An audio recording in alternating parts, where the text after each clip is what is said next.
BBC Sounds. Music, radio, podcasts. This podcast contains adult themes, very strong language, and language that may offend. And poor Cooper keeps putting his left glove up there to that eye as though he can hardly believe his bad luck. It's a May night, 1966, at the old Highbury Football Stadium in North London. A sold-out crowd heaves and sways with the punches and feints of two boxers in the ring. The challenger, Britain's best, Henry Cooper, and the opponent, the heavyweight champion of the world, Muhammad Ali. Really hurt this man, but apart from the opening minute, he hasn't seemed to hurt Clay very much with his punches. And Clay has taken them all somewhat contemptuously. Cooper aggressively chases the fleet of foot Ali around the ring, but keeps getting stung by counter-punches. One hits Cooper's mouthguard clean out and onto the floor. Cooper kicks it out of the ring and carries on. He's just treating Cooper almost as a plaything here. Ali spots a cut above Cooper's left eye, and combination punches rain down on the spot until it bursts open with blood. And now Cooper's left eye is really in a shocking state. It really is now. Cooper's left eye is pouring blood. At the end of the sixth round, the referee intervenes. The cut is just too big. It's all over. It is the worst cut eye I've seen for a very, very long time indeed. Watching the fight close by is Michael X. However, he's more than just a spectator. He's there to provide security for his friend, the champ, Muhammad Ali. He's been asked by Elijah Muhammad, the leader of the Nation of Islam, to look after Ali and his manager, Elijah's son, Herbert. As a token of their friendship, the champ has a gift for Michael. After the fight, he gave me his shorts spattered with Henry Cooper's blood. "Here's the blood of an Englishman for you," he said.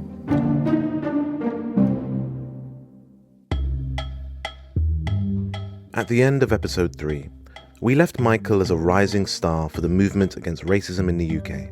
He has changed his name to Michael X and founded RAS, the Racial Adjustment Action Society, which has some extreme ideas on how to address racial inequality.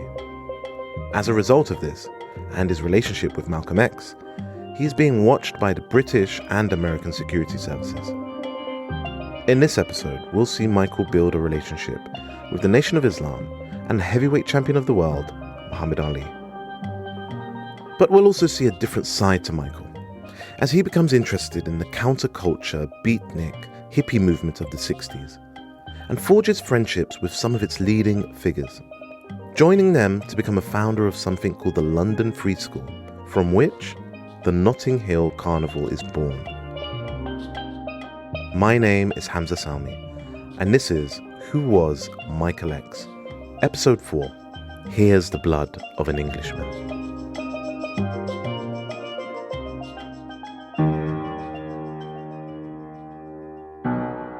When Malcolm X was assassinated, the Nation of Islam were implicated in his death.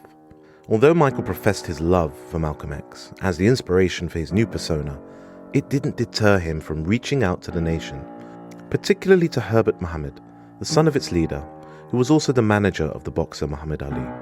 They were in contact by phone during this period, and as we now know, the headquarters of the nation were bugged by the Chicago FBI as part of their extensive surveillance of the nation. Furthermore, within the huge tranche of files held by the FBI on Muhammad Ali, which were released in 2016, I have found that both Michael and Roy Saw, his friend and a member of RAS, are mentioned with their own file codes with reference to Muhammad Ali's visits to the UK. Despite making an FOI request to see these files, I haven't been given access yet. But at this point in time, 1966, Michael isn't aware of this surveillance, and instead is captivated by the new scene.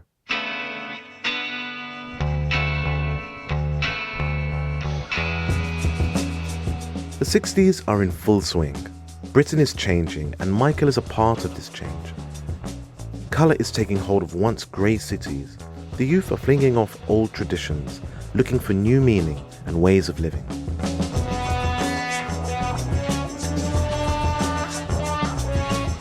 The early 60s, just after the war, people really were just trying to repeat what was going on before the war. It was as if nothing had happened, and the establishment really did think that they could just carry on. Businessmen really did wear bowler hats and carry furled umbrellas. It was basically just the one way of life, this English monoculture, and if you strayed from that, even the slightest, tiny little bit, they would come down on you like a ton of bricks, really. This is Barry Miles, an old friend of Michael from the 60s, although he's mostly known by his surname, Miles. We had a very bourgeois sort of relationship, really. We would go over there and Desiree would cook a nice meal and, he would tell me what a great expert chef he was and for soul cooking and stuff, although she seemed to be doing all the work, actually. In fact, he even wrote a cookbook at one point. But whether or not he'd never cooked any other things in it, I don't know. I mean, because he was a bullshitter as well. But that was part of his charm, really. And then he would come over, and my wife at that point was a chef, and she got on very well with him. He was always very charming and attentive, in a way that a lot of guys in those days weren't. Miles is an ebullient character. He's a real networker. He ran Indica Books in the 60s, a bookshop and gallery that was a cornerstone of the counterculture movement. He's a writer. He was friends with and wrote a biography of the Beat poet Allen Ginsberg, for example, and also at one point ran Zapple, the Beatles' experimental music label. When you meet him, he's full of quips and tales of iconic moments from his eventful life, like his memory of the photo shoot for the Beatles' classic album cover for Sgt. Pepper's Lonely Hearts Club.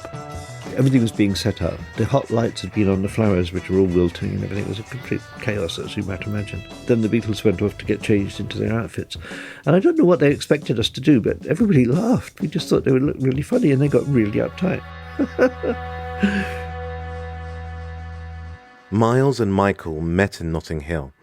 Miles was fresh out of art school and newly married, and he remembers Michael as a complex and divided character. I never felt threatened by him, although I knew other people did feel that.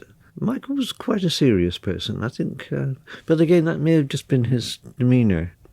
He definitely behaved in a different way depending on who he was with. I mean, a lot of people do that. They divide up their friends and keep them separate and have almost entirely separate personalities with different people.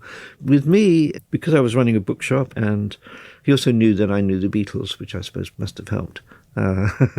He always seemed to treat me as an equal, and he was older than me and everything, and I suppose I was rather flattered by that in a way. He would joke about stuff and we would gossip about all the other mutual friends. The friends that Michael and Miles could have been gossiping about included the likes of Paul McCartney, the Scottish novelist Alexander Trocchi, stand-up comedian Dick Gregory, and the primary figure of the Beat generation, the writer and artist William Burroughs. Burroughs would later refer to Michael as a writer of considerable distinction. But Miles and Michael were also friends with John Hoppy Hopkins. He was a Cambridge-educated, former atomic scientist, and now a photographer.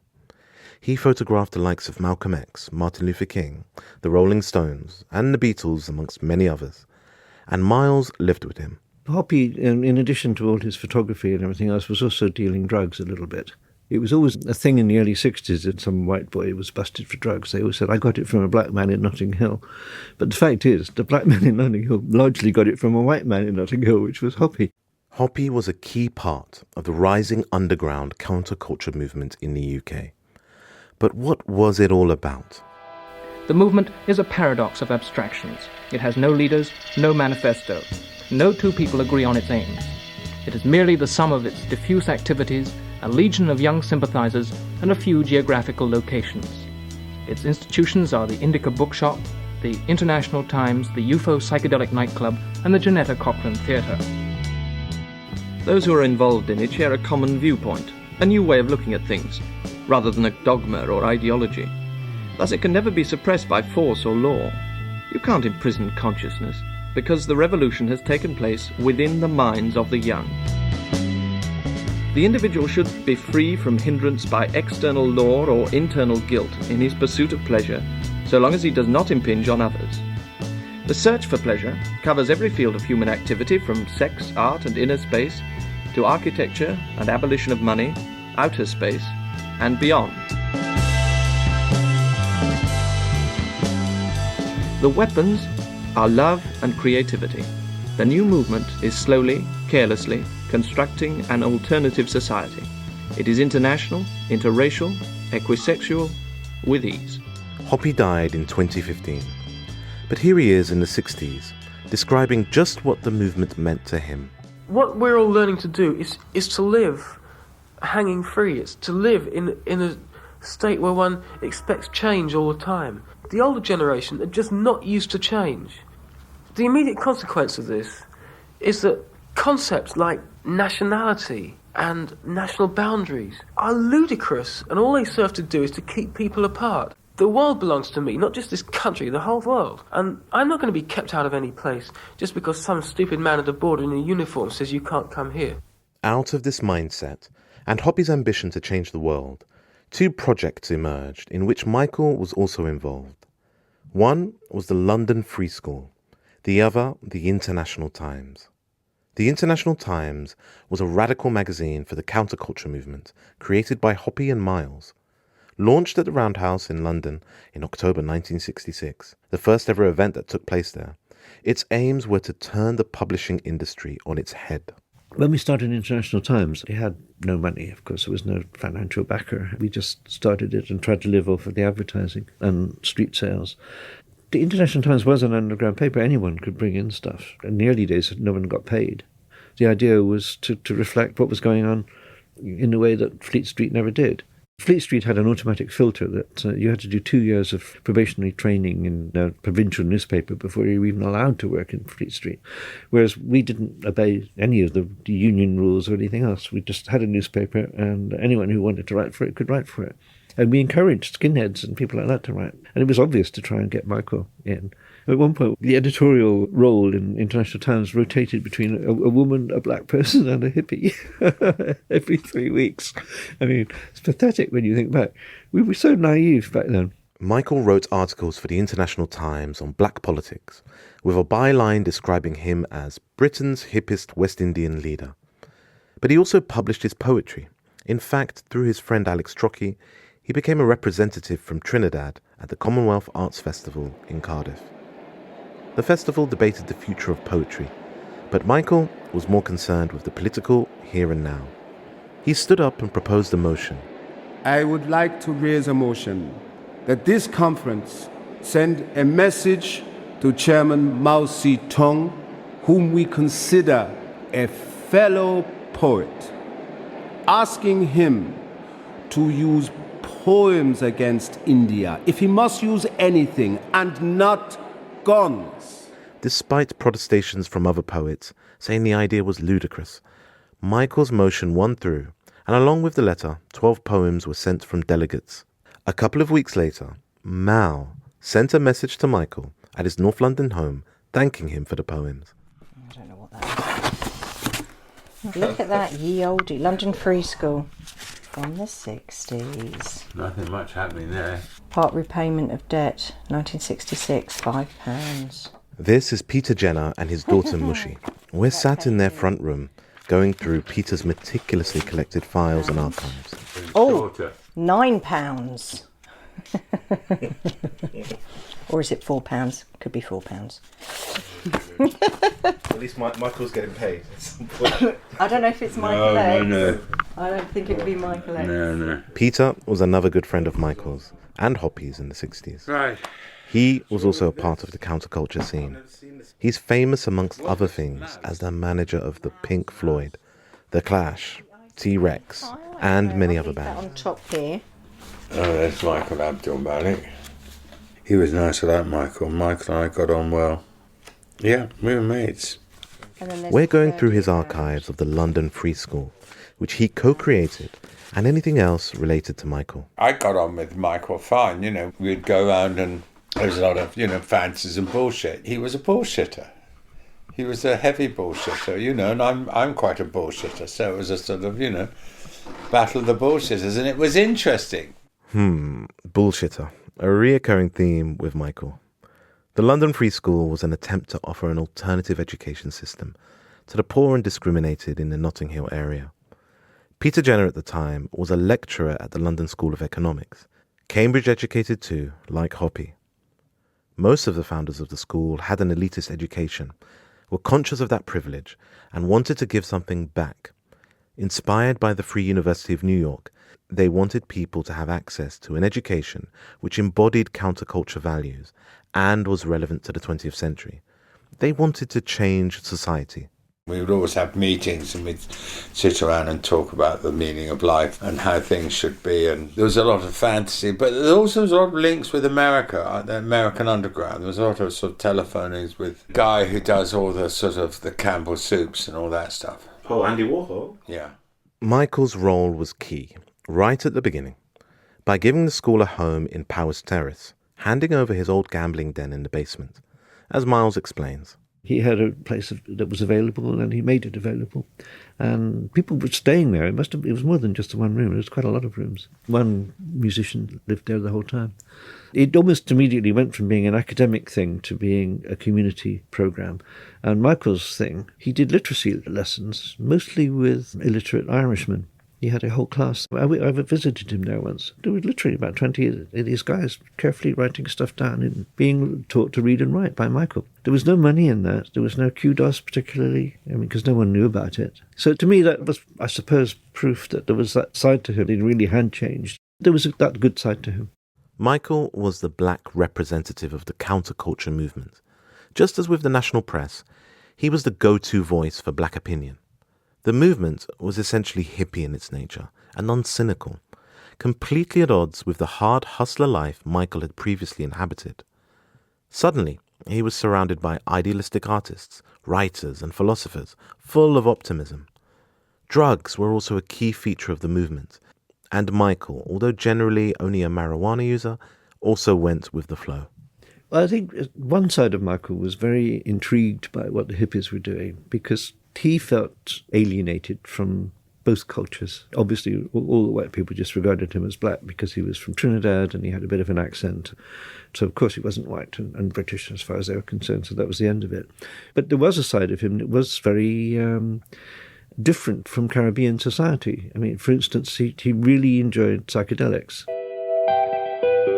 And that obviously allied him to hippies. He used to hang out with a guy called Howard Parker, who was Jimi Hendrix's road manager. Howard, or H as we always used to call him, rented one of the rooms in the house I was living in at the time. And Michael used to come over with H and they would spend all night taking acid. They'd come over and have dinner, and eventually Sue and I would go to bed at, 1 o'clock or something, and leave them in the kitchen there. I remember them silhouetted against the window. Then in the morning I'd get up and they'd still be sitting in exactly the same positions. They'd been sitting there just tripping out for 7 hours or something. And he couldn't do that in the Trinidadian community. Pink Floyd, the legendary band, got their first break by playing fundraising gigs for the London Free School. They played 12 in total. The first was on the 14th of October, 1966. In a place called All Saints Church, just off Power Square, Michael's old stomping ground, where he had been enforcing for Rackman for years.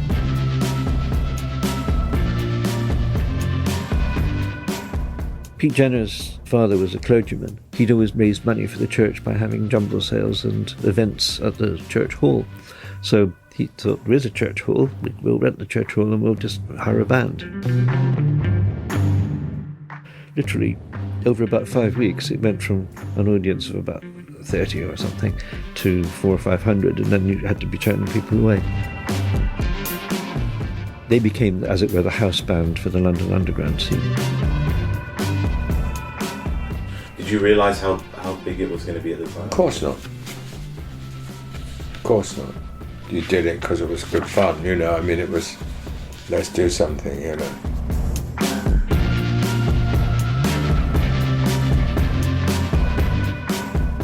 Michael and his girlfriend Nancy Bacall went to one of the final concerts, where she conducted Pink Floyd's first ever radio interview for the Canadian Broadcasting Company.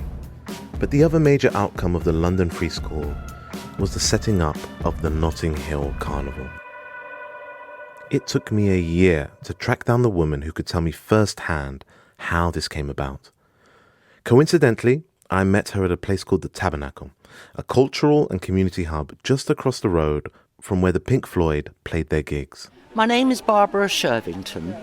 I live in Notting Hill. I was born in Notting Hill, and I'm not going anywhere else. Barbara has the poise and grace of a different age. She still uses a metal cigarette case. Everyone who passes us by knows and greets her. She's a local elder who's highly respected. In her youth, she was friends with Shirley Bassey before she found fame as a singer. The two would dance the night away in the clubs of Soho. I hit the West End when I was about 16, and I used to go to Ronnie Scott's club, jazz club, because I was crazy about jazz. And there were black guys there, weren't there? One of those guys became her husband, the late Andre Shervington, a leader of the Caribbean community in Notting Hill. Michael was friends with them both and found them a Rackman house to rent in the area, ensuring they didn't get any hassle. To me, Michael is Michael, just a friend of the family, very pleasant. I didn't know the Michael that everybody else talks about. I didn't know him. I knew the Michael that came to my house. One of my kids would sit on his lap, when they were little. And a very ordinary man, quite political, quite intelligent, spoke very nicely. I don't know what else I can say. As a friend, I liked him. Barbara and Michael were also friends with a woman who is the true mother of the Notting Hill Carnival, Ronnie Laslett. In a grimy segment of London with much more than its fair share of squalor and wretchedness lives Mrs. Ronnie Laslett.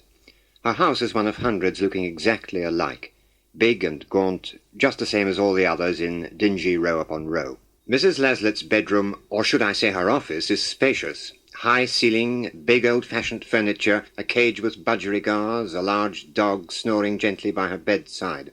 The room looks cluttered, untidy almost, with files and case notes piled high. The private evidence of human suffering and indignities, all clamouring for attention. Yet another West Indian family suddenly homeless. Yet another baby found abandoned. Yet another old person recently discovered in a house round the corner, half blind, confined indoors for 10 years, even her existence unknown to the community. Behind Mrs. Laslett's bed, the wall is covered with charts, recording the hundreds and hundreds of emergency human tangles already sorted out.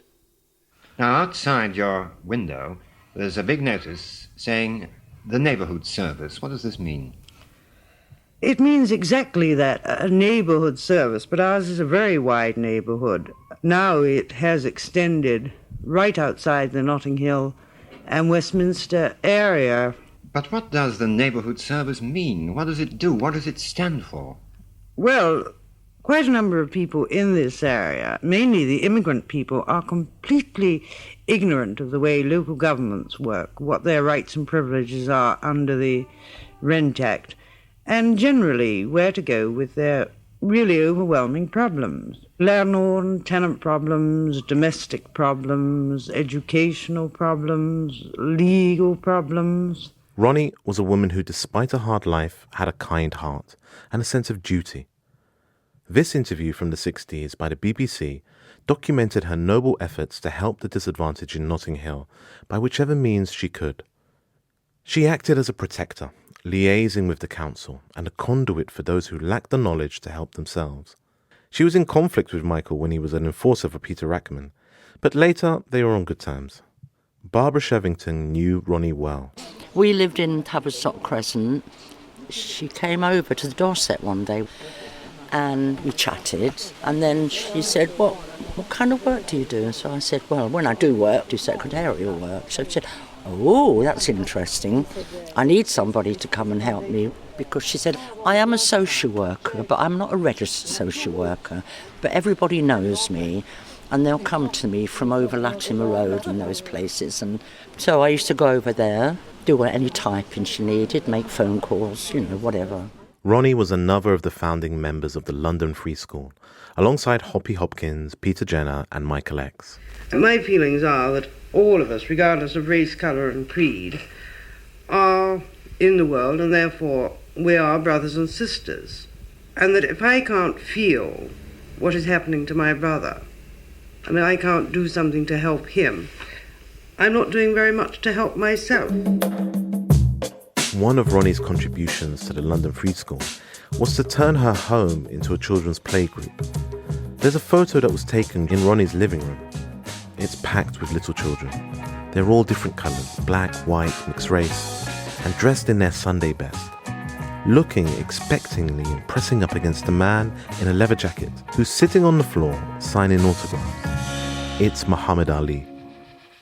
Michael X has staged a publicity stunt. He's arranged for Ali to come and visit Ronnie's playgroup in order to promote the London Free School.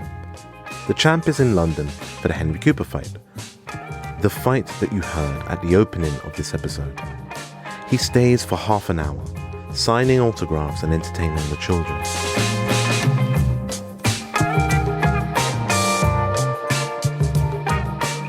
As he leaves, standing at the top of the steps of 34 Tavistock Crescent, a crowd gather. News of his visit has spread fast in the neighbourhood. The traffic is backed up and the road is blocked by the sheer number of people. Lined up below the steps, Michael has arranged for his men to form two lines, effectively making a path for Ali to get safely to his car. There's a picture of Mohammed standing there on the doorstep, and I was right behind him. Right opposite is where I live. And Mohammed was standing there, and I was right up behind him, but he was a bit taller than me, so they missed me out. It must have been such an incredible moment for Notting Hill to have the heavyweight champion of the world visiting your street. And Michael orchestrated the whole thing. But meanwhile, Hoppy Hopkins was being visited by Special Branch Police, who told him to stop working with Michael X on the London Free School. Incensed, Hoppy declined.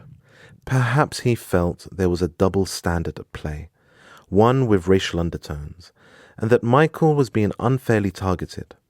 Peter Jenner definitely thinks race played a part. Well, black people were going to bring trouble.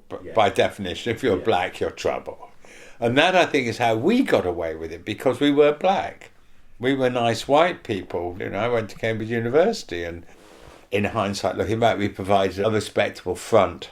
Michael met resistance not only from the police, but also from Kensington and Chelsea Council, when Ronnie and the London Free School decided to set up the Notting Hill Carnival.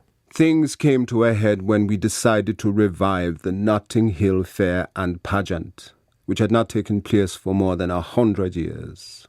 The local council had promised a considerable grant towards this rebirth, but they stated they would only give this money if the free school got rid of me.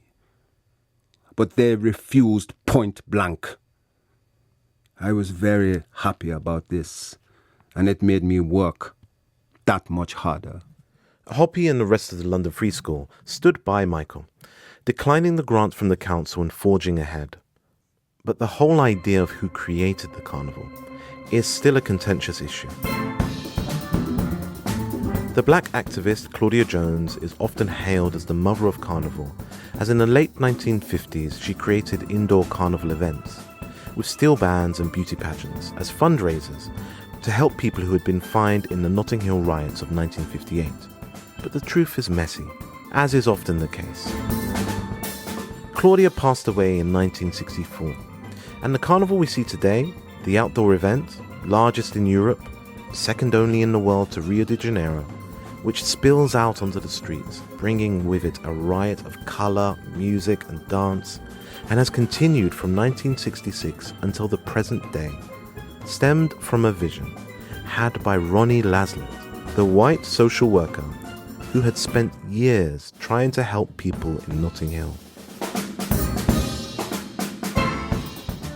I thought what this area needs is gaiety and colour and fun.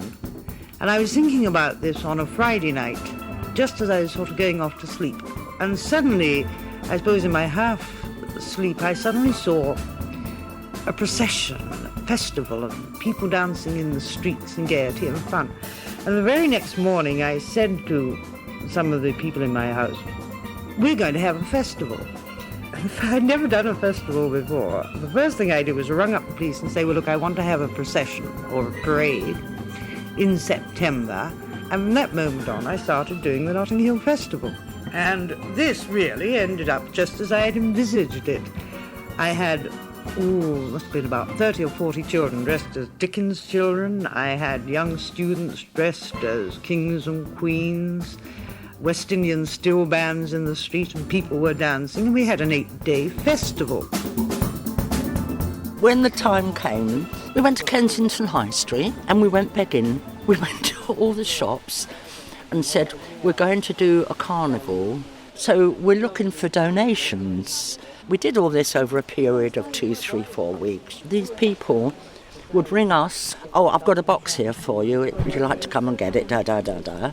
So we got mostly biscuits, cakes, lemonades, things like that, given to us free. So the first carnival was mostly for children, but of course parents came. And that was our first carnival anyway. It was Trinidad, Irish, Scottish, African, and it went on from there, and it grew and it grew and it grew.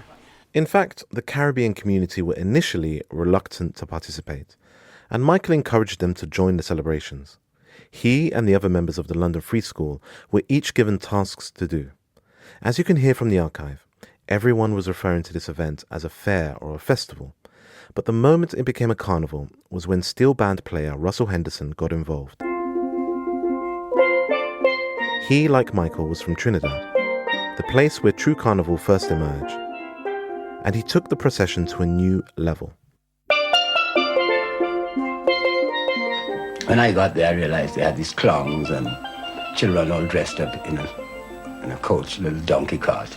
And I started playing in the street, Tavistock Street, they had it all decorated with streamers and top.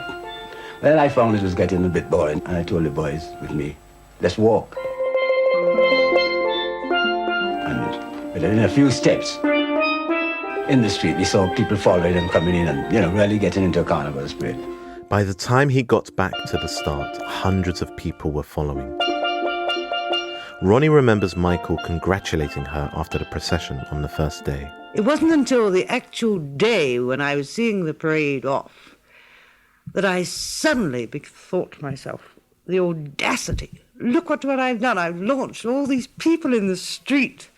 I suddenly thought, how dare I do this? But it was a tremendous success.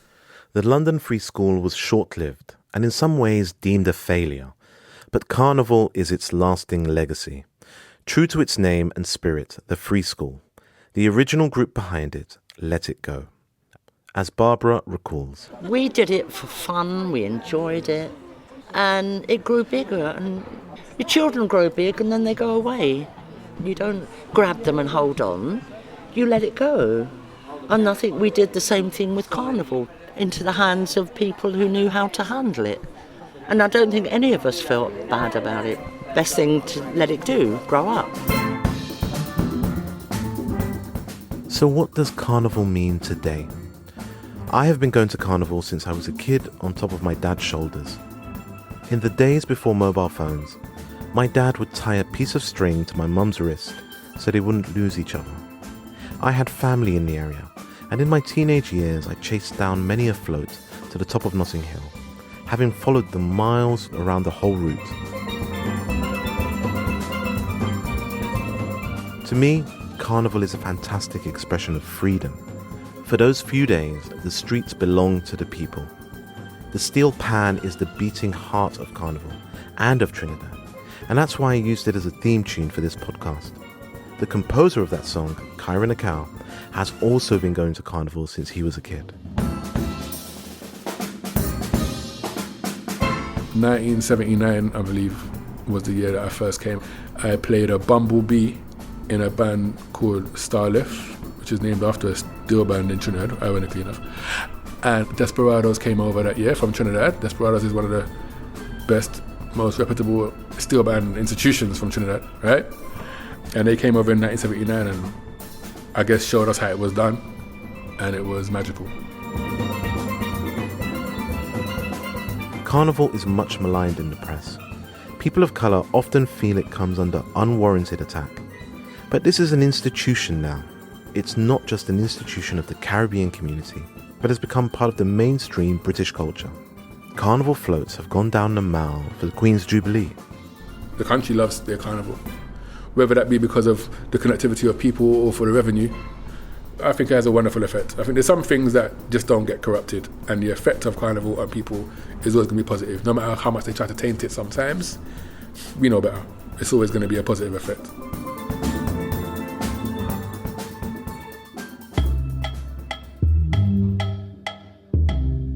In the episodes to come, Michael will be criticised for being all mouth and no substance. However, in 1966, when England won the World Cup, it was a golden era for him, full of optimistic activism and his sincere wish to change the world. In contrast to who he would become later in his life, these moments with other organisers and activists are his positive legacy. His part in the counterculture movement, and most importantly, the Notting Hill Carnival, is arguably the biggest concrete achievement of his life. In the coming episode, we'll see him further rise in stature and influence, to his zenith, in fact, as Black Power is on its way. Don't be afraid. Don't be ashamed. We want Black Power. We want Black Power. Before an oh-so-avoidable fall. If you say I'm the king of the castle, it's get down, you dirty rascal. Who Was Michael X was presented, written and produced by Hamza Salmi, featuring Peter DeJersey as Michael X, assistant producer Wayland Mackenzie, researcher Palumi Odubanjo, technical producer Duncan Hannant, theme music by Kyra Nakal, production mentors Claire Walker and Joe Kent, executive producers Kalik Mir and Liane Ali, commissioned for BBC Sounds Audio Lab by Kalik Mir.